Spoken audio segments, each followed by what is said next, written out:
Hello అండి, నమస్తే. నా పేరు స్వర్ణ. Welcome back to my channel Sandy Sunny vlogs. చలికాలం సాయంత్రం పూట అందరికీ ఖచ్చితంగా తినాలనిపించే స్నాక్ ఏదైనా ఉంది అంటే అవి మిర్చి బజ్జీలు. గుర్తొచ్చిన వెంటనే బయట నుంచి తెచ్చేసుకొని తినేయాలి అనిపిస్తుంది. కానీ ప్రతిసారి అలా బయట నుంచి తెచ్చుకోవడం మంచిది కాదు కదా. సో నేను కొన్ని టిప్స్ని షేర్ చేశాను. వాటిని కనుక ఫాలో అయ్యి మీరు చేసుకున్నారంటే ఇంట్లో కూడా బజ్జీల బండి స్టైల్లో బజ్జీలను తయారు చేసుకోవచ్చు. ఇంకెందుకు ఆలస్యం, వెంటనే వీడియోలోకి వెళ్ళిపోదాం. మరిన్ని మంచి మంచి అప్డేట్స్ కోసం వెంటనే సబ్స్క్రైబ్ చేసుకోండి శాండీ సన్నీ వ్లాగ్స్. నేను ఇక్కడ మిర్చి బజ్జీ కోసం బజ్జీ మిరపకాయలను తీసుకున్నాను. మీకు ఒకవేళ ఇవి అవైలబుల్గా లేకపోతే కారం తక్కువగా ఉన్న వేరే మిరపకాయలను కూడా తీసుకోవచ్చు. వీటిని ఇలా మధ్యలోకి కట్ చేసుకొని లోపల ఉన్న సీడ్స్ని తీసేసుకోవాలి. ఇవి తీసేసుకుంటే మనకి కారం తక్కువగా ఉంటుంది. నార్మల్ మిరపకాయలతో చేసినప్పుడు కూడా ఇలా సీడ్స్ని తీసేసుకోవాలి. ఇలా అన్నిటినీ తీసేసుకొని పక్కన ఉంచుకోవాలి. ఇప్పుడు వీటిలో స్టఫింగ్ కోసం ఒక పేస్ట్ని ప్రిపేర్ చేసుకోవాలి. దానికోసం బౌల్లో 1 టీ స్పూన్ ఉప్పు, కొద్దిగా జీలకర్ర పొడి, అలానే కొద్దిగా నిమ్మరసం వేసి దీన్ని పేస్ట్ లాగా కలుపుకోవాలి. ఇలా ఈ కన్సిస్టెన్సీలో కలుపుకొని ఈ పేస్ట్ని మనము బజ్జీలకి లోపల అప్లై చేసుకోవాలి. ఇలా మిరపకాయలను ఓపెన్ చేసుకొని ఇందులోకి ఈ పేస్ట్ని ఇలా కొద్ది కొద్దిగా ఫిల్ చేసుకోవాలి. చూడండి, ఇలా అప్లై చేసుకోవాలి. ఇలా అన్నిటికీ అప్లై చేసుకొని అన్నిటినీ ఇలా పక్కన ఉంచుకోవాలి. ఇప్పుడు స్టవ్ పైన కడాయి ఉంచి డీప్ ఫ్రైకి తగ్గట్టుగా ఆయిల్ వేసి ఆయిల్ని వేడి చేసుకోవాలి. ఇప్పుడు బజ్జీల కోసం పిండిని కలుపుకుందాం. బజ్జీలకి ఎప్పుడు ఓన్లీ శనగపిండినే కాకుండా శనగపిండితో పాటు కొంచెం బియ్య పిండిని కూడా యాడ్ చేయాలి. నేను ఇక్కడ 8 స్పూన్ల దాకా శనగపిండిని తీసుకున్నాను. 2 స్పూన్లు బియ్యపిండి అంటే 4:1 తీసుకోవాలి. బియ్యపిండి యాడ్ చేయడం వల్ల బజ్జీలు క్రిస్పీగా వస్తాయి. మరి బియ్యపిండి ఎక్కువగా వేసుకోకూడదు. 4:1 కరెక్ట్గా సరిపోతుంది. అలానే టేస్ట్కి తగ్గట్టుగా ఉప్పు, కొంచెం బేకింగ్ సోడా యాడ్ చేసి వీటిని బాగా కలుపుకోవాలి. తర్వాత ఇందులోకి కొద్దిగా బాగా వేడిగా ఉన్న నూనెను వేసి కలుపుకోవాలి. ఇలా వేడి నూనె బియ్యపిండి వేయటం వల్ల బజ్జీలు క్రిస్పీగా గుల్లగా వస్తాయి. తర్వాత కొద్దిగా వాటర్ యాడ్ చేసుకుంటూ పిండిని కలుపుకోవాలి.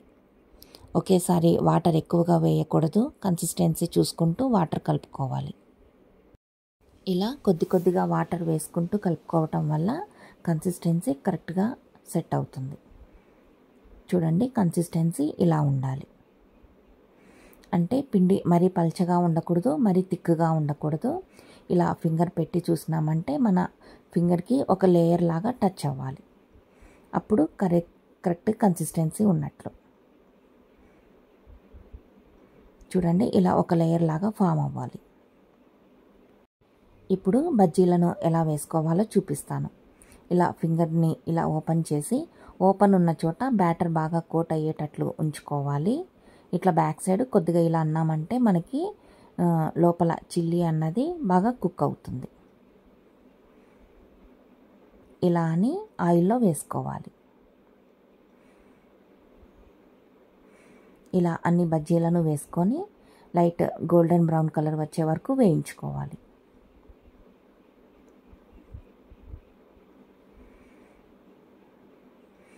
ఇలా టర్న్ చేసుకుంటూ 2 పక్కల చక్కగా కాలే వరకు వేయించుకోవాలి. ఆయిల్ మరీ ఎక్కువగా వేడిగా ఉండకూడదు, మరీ తక్కువగా ఉండకూడదు.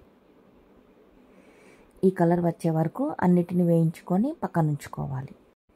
ఇప్పుడు ఆలు బజ్జీలను ఎలా తయారు చేసుకోవాలో చూద్దాం. దానికోసం ముందుగా ఆలూకి పైన స్కిన్ అంతా పీల్ చేసుకోవాలి. తర్వాత ఇలా పల్చగా కట్ చేసుకోవాలి. ఇప్పుడు మనం ఇందాక బజ్జీల కోసం పిండిని కలుపుకున్నాం కదా, వాటిల్లోనే వీటిని ఇలా 2 పక్కల కోట్ చేసుకొని ఆయిల్లోకి వేసుకోవాలి. ఇలా గోల్డెన్ బ్రౌన్ కలర్ వచ్చాక వీటిని తీసేసుకోవాలి. 2 పక్కల కుక్ అయ్యాక నీట్గా తీసేసుకోవాలి. ఇప్పుడు మిర్చి బజ్జీలను ఇలా మధ్యలో కట్ చేసుకొని ఇలా ఓపెన్ చేసుకోవాలి. తర్వాత ఇందులోకి ఇలా చిన్న చిన్న ముక్కలుగా కట్ చేసుకున్న ఉల్లిపాయను స్టఫ్ చేసుకోవాలి. అలానే కొంచెం కొత్తిమీర. మనం ఆల్రెడీ నిమ్మరసం యాడ్ చేసాం కాబట్టి ఇంకా నిమ్మరసం మరీ సపరేట్గా పిండాల్సిన అవసరం లేదు. జస్ట్ కొద్దిగా ఉల్లిపాయ, కొంచెం కొత్తిమీర వేసుకుంటే చాలు. ఇలా స్టఫ్ చేసి వేడివేడిగా సర్వ్ చేస్తే చాలా టేస్టీగా ఉంటాయి. అలానే ఆలు బజ్జీలకు కూడా ఇలానే కొద్దిగా కట్ చేసుకొని ఇందులో కొంచెం ఉల్లిపాయ, కొత్తిమీర స్టఫ్ చేసుకొని సర్వ్ చేయాలి. చూసారా, చాలా సింపుల్ కదా. బయట బజ్జీల బండి మీద చేసినట్లే ఇంట్లో కూడా ఆలు బజ్జీలను అలానే మిర్చి బజ్జీలను చాలా సింపుల్గా చేసుకోవచ్చు. ఇలా కనుక చేసి మీ ఇంట్లో వాళ్ళందరికీ సర్వ్ చేస్తే చాలా ఎంజాయ్ చేస్తారు. తప్పకుండా ట్రై చేసి ఎలా వచ్చిందో కామెంట్ సెక్షన్లో నాతో షేర్ చేసుకోండి. వీడియో కనుక నచ్చినట్లయితే లైక్ చేయండి, షేర్ చేయండి. మరిన్ని మంచి మంచి అప్డేట్స్ కోసం వెంటనే సబ్స్క్రైబ్ చేసుకోండి Sandy Sunny vlogs. Thanks for watching. Thanks for your time.